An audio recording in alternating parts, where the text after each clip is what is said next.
All right. In this video, we're going to jump right into the text messages that were provided to us on the Rosemont Police website. The first one is from Monifah. Monifah, in her text messages, offers two different stories. The first story, she says, quote, "She texts me saying she ready to go. So we went in the hallway, but she didn't have the keys. So we went back in there, and I thought she was behind me, but she wasn't." Okay, so in this version, Kenneka has her phone. She's only lost her keys.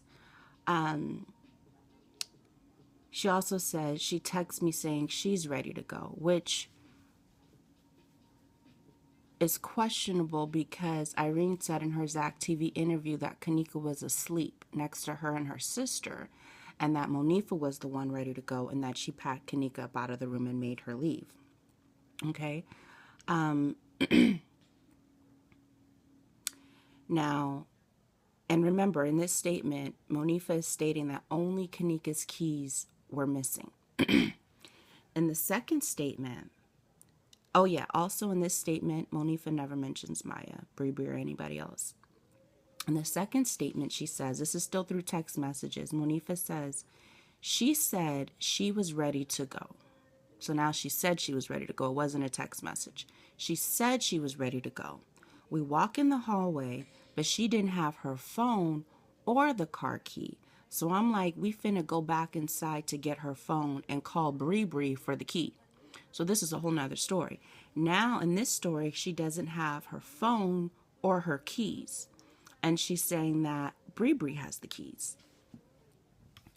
The second message is completely different. This is still from Monifah. Remember, BreBre wasn't in the room when Kenneka went missing. So if BreBre had Kenneka's keys and she's not in the room, looking at Monifah's first text message, why would you be going back in the room to look for the keys?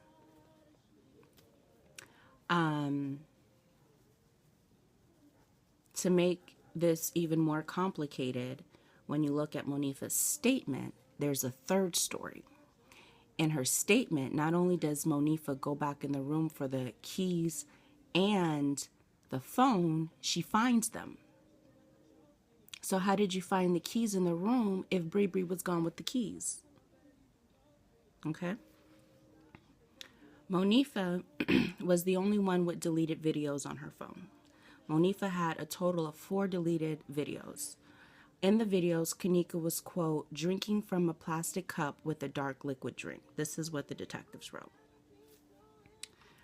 Moving on to BreBre's text messages, she says, "It'd been 3 hours. We'd knocked on every door, went to every floor, and everything. We searched the parking garage and all." Okay, she sent this at nearly 4 a.m. when they left the hotel. So that means she wants the person who she's texting to believe that she's been looking for Kenneka since 1 a.m. And Kenneka didn't get there till about 1:15. So that's a lie.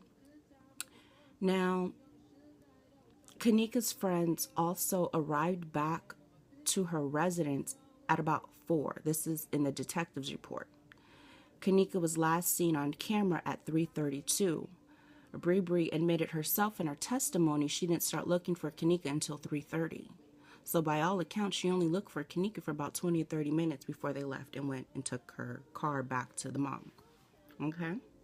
But she wants the person that she's texting to believe that they've been looking for 3 hours high and low, which we did not see that on the videos. Now, Irene's text messages say, quote, "I swear to God around 2 something," sent in regards to what time Kenneka left the room. Then she says, 2 something she left out the door. This is again a text sent in regards to what time Kenneka left the room. Then she says, "I ain't seen the lady since 2.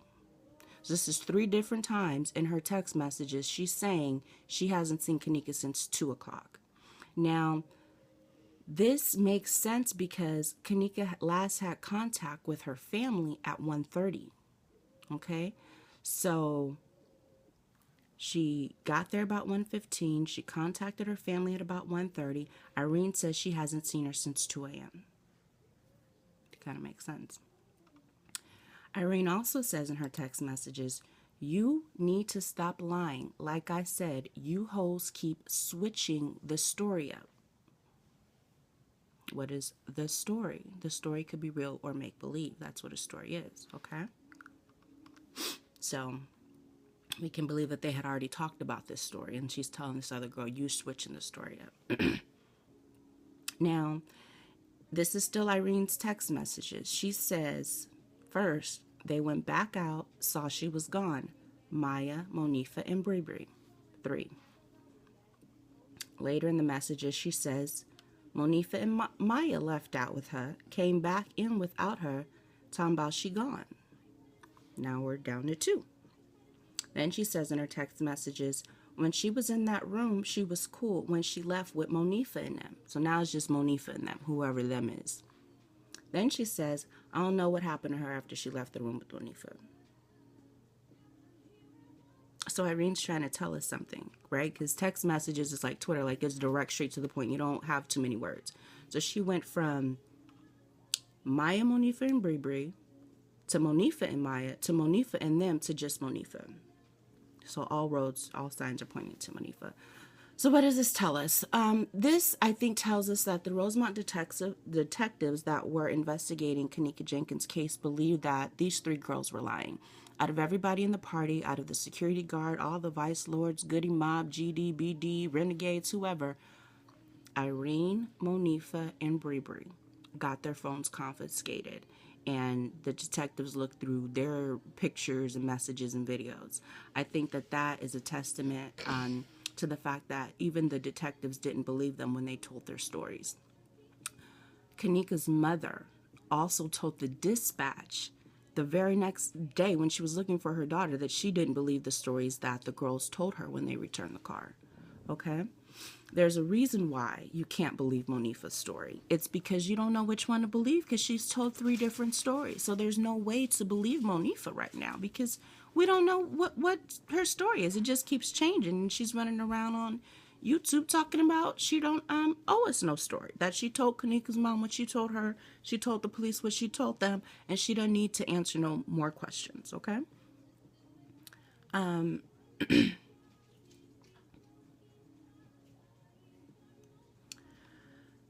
I think it's important to note that BreBre wasn't in the room because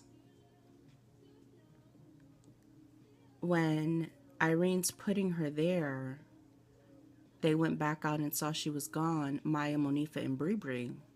How did BreBre become involved? BreBre is saying that she learned about Kenneka being missing after the fact, after she returned to the room. So there's some things that aren't adding up there.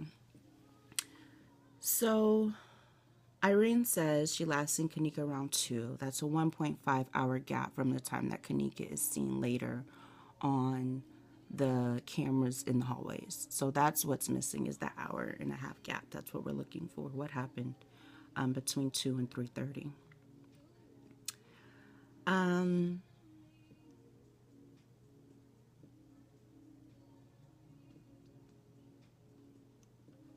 I think it's also important to note that they arrived back at Kenneka's house by 4 a.m. And Kenneka was last seen on video at 3:32. So that's just not a lot of time that they spent looking for her. So saying that they searched high and low, etc., it's just not true. That's all I really found from these text messages. I'm going to look some more at the things that they've posted, and I'll come back with more. Okay.